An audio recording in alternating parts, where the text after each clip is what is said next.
Bonjour à tous, bienvenue.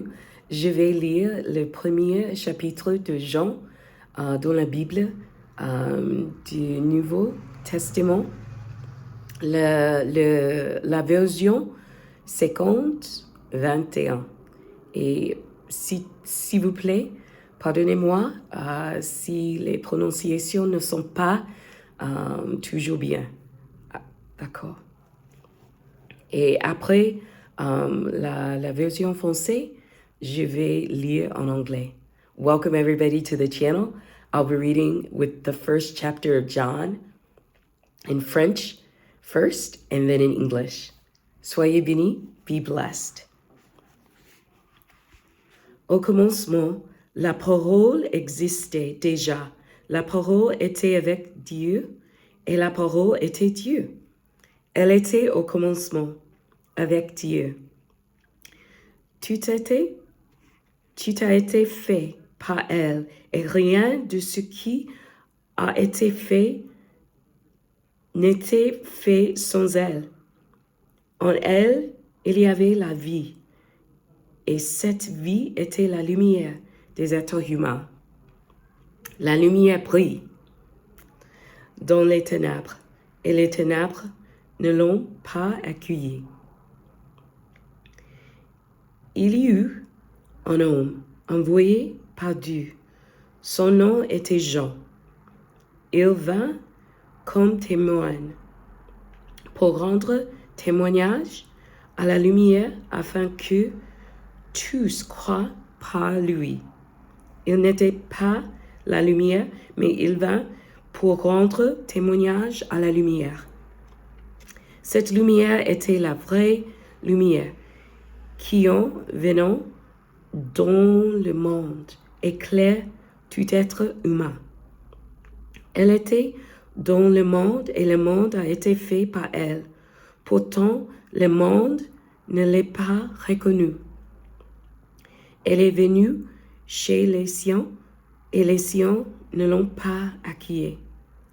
Mais à tous ceux qui l'ont acceptée, à ceux qui croient en son nom, elle a donné le droit de devenir enfants de Dieu.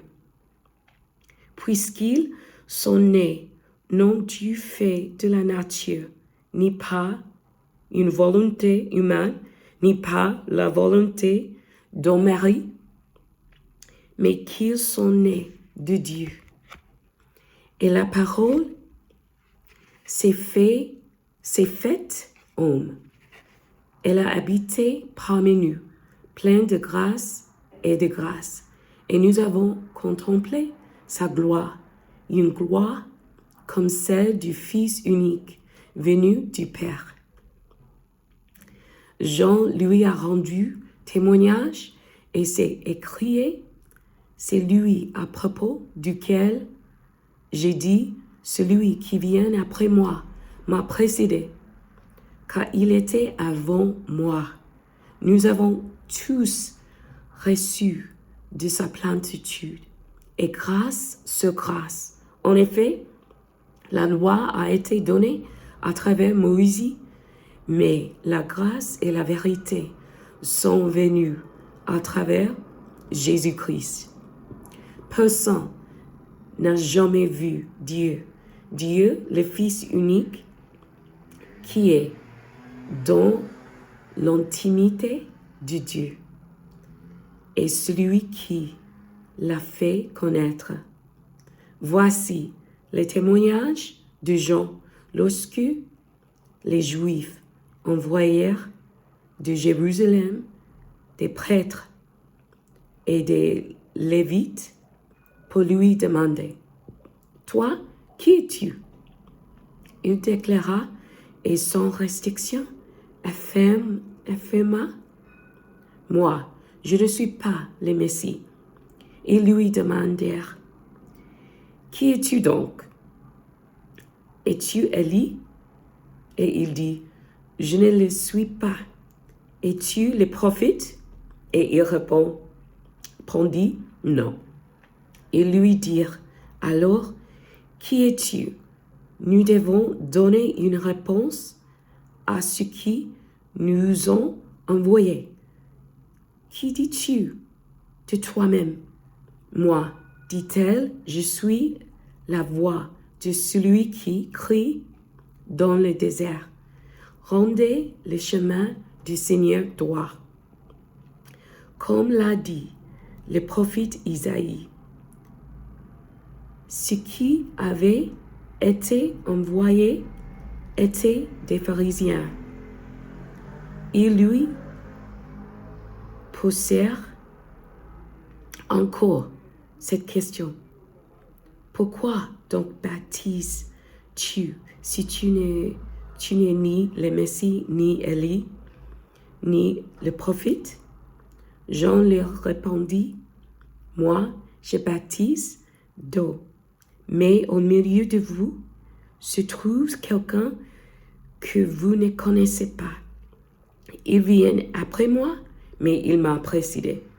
Et je ne suis pas digne de détacher la courroie de ses sandales. Cela se passait à Britannie, de l'autre côté du Jourdain. Et où,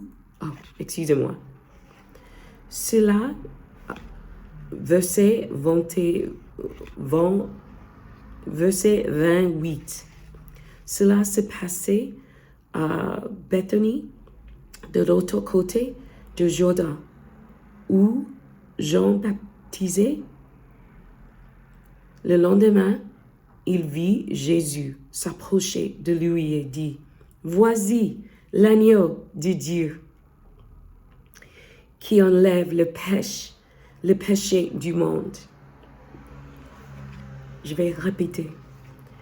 Le lendemain, il vit Jésus s'approcher de lui et dit, « Voici l'agneau de Dieu qui enlève le péché du monde. » C'est lui à propos duquel j'ai dit, « Après moi vient un homme qui m'a précédé, car il existait avant moi.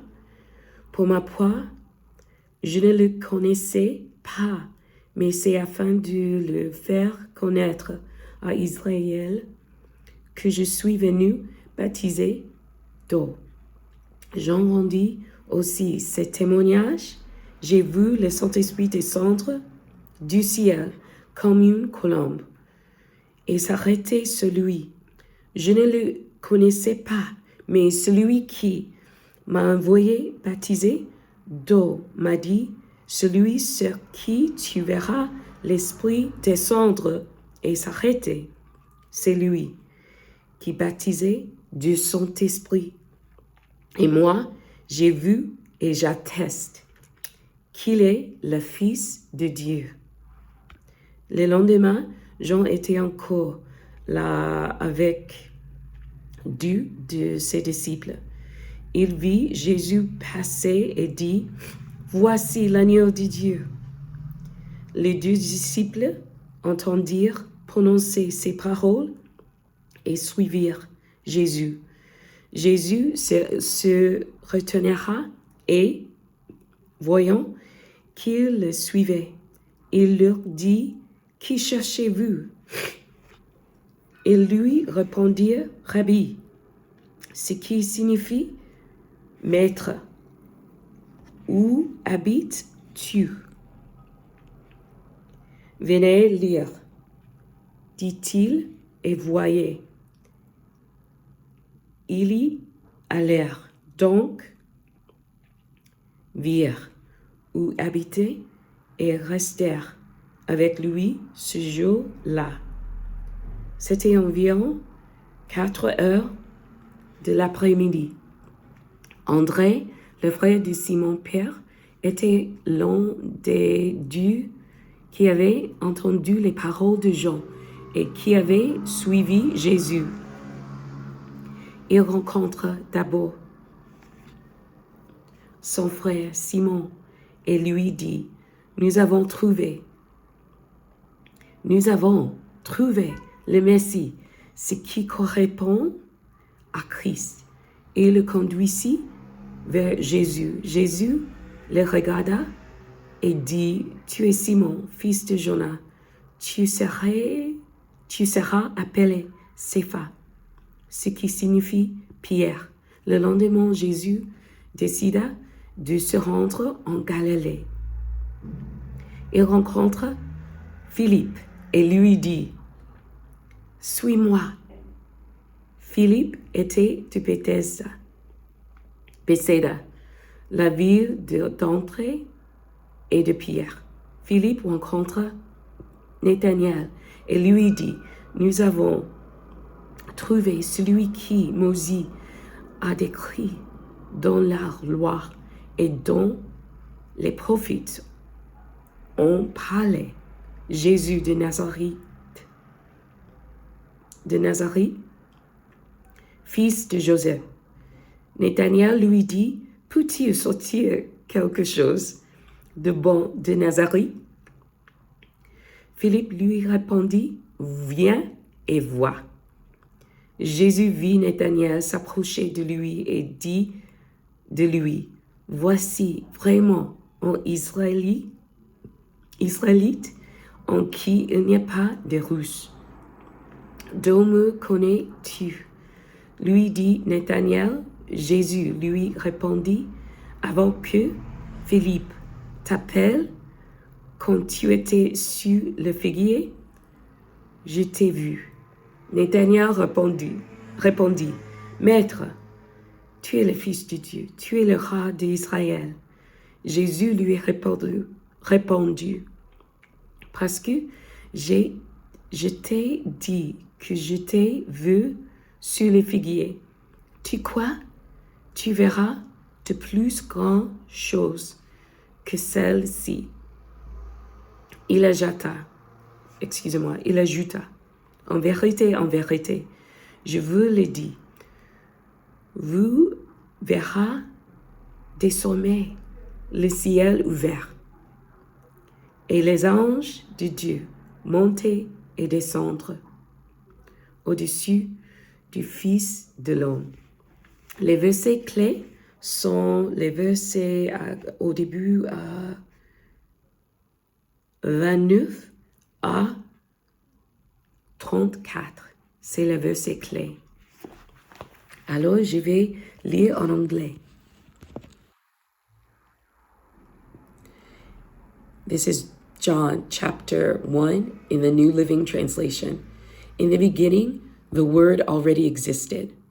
The Word was with God. The Word was God. He existed in the beginning. God created everything through him, and nothing was created except through him. The Word gave life to everything that was created, and his life brought light to everyone. The light shines in the darkness, and the darkness can never extinguish it. God sent a man, John the Baptist, to tell about the light so that everyone might believe because of his testimony. John himself was not the light. He was simply a witness to tell about the light. The one who is true light, who gives light to everyone, was coming into the world. He came into the world, the very world he created, but the world didn't recognize him. He came to his own people, and even they rejected him.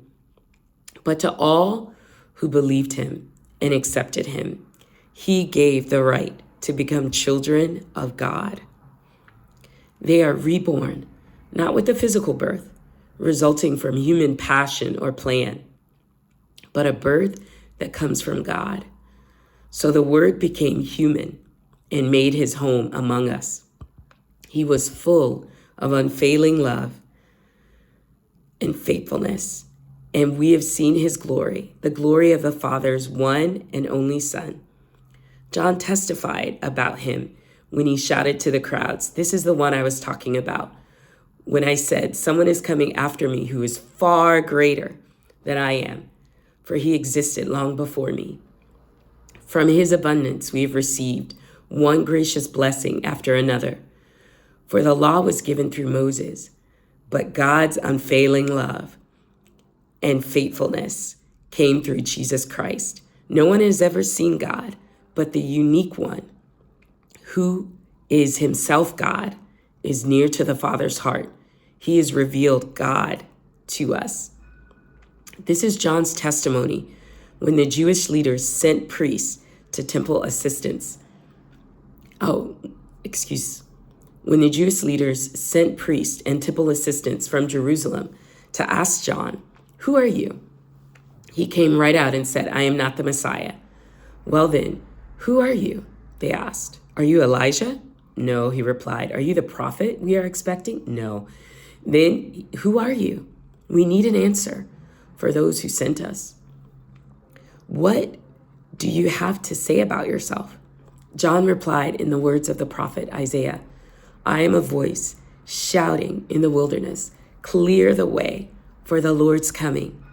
Then the Pharisees who had been sent asked him, "If you aren't the Messiah or Elijah or the prophet, what right do you have to baptize?"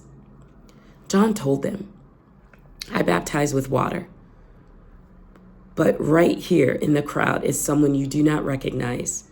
Though his ministry follows mine, I am not even worthy to be his slave and untie the straps of his sandals." This encounter took place in Bethany, an area east of the Jordan where John was baptizing. The next day, John saw Jesus coming toward him and said, "Look, the Lamb of God who takes away the sin of the world. He is the one I was talking about when I said, 'A man is coming after me who is far greater than I am, for he existed long before me.' I did not recognize him as Messiah, but I have been baptizing with water so that he might be revealed to Israel." Then John testified, "I saw the Holy Spirit descending like a dove from heaven and resting upon him. I didn't know he was the one, but when God sent me to baptize with water, he told me, 'The one on whom you see the Spirit descend and rest is the one who will baptize with the Holy Spirit.' I saw this happen to Jesus, so I testify that he is the chosen one of God." The following day, John was again standing with two of his disciples. As Jesus walked by, John looked at him and declared, "Look, there is the Lamb of God." When John's two disciples heard this, they followed Jesus. Jesus looked around and saw them following. "And what do you want?" he asked them.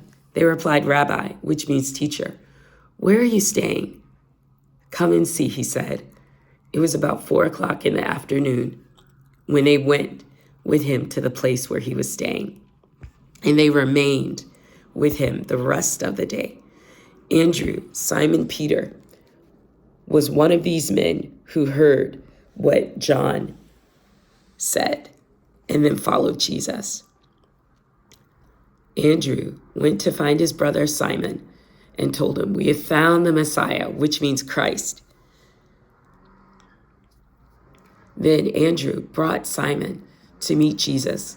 Looking intently at Simon, Jesus said, "Your name is Simon, son of John, but you will be called Cephas," which means Peter. The next day, Jesus decided to go to Galilee.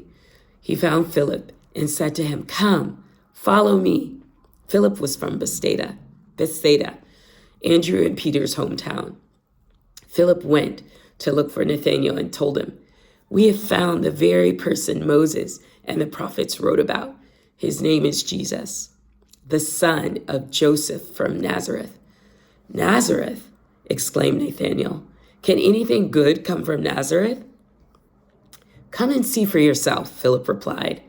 As they approached, Jesus said, "Now here's a genuine son of Israel, a man of complete integrity." "How do you know about me?" Nathanael asked. Jesus replied, "I could see you under the fig tree before Philip found you." Then Nathanael exclaimed, "Rabbi, you are the Son of God, the King of Israel." Jesus asked him, "Do you believe this just because I told you I had seen you under the fig tree? You will see greater things than this." Then he said, "I will tell you the truth.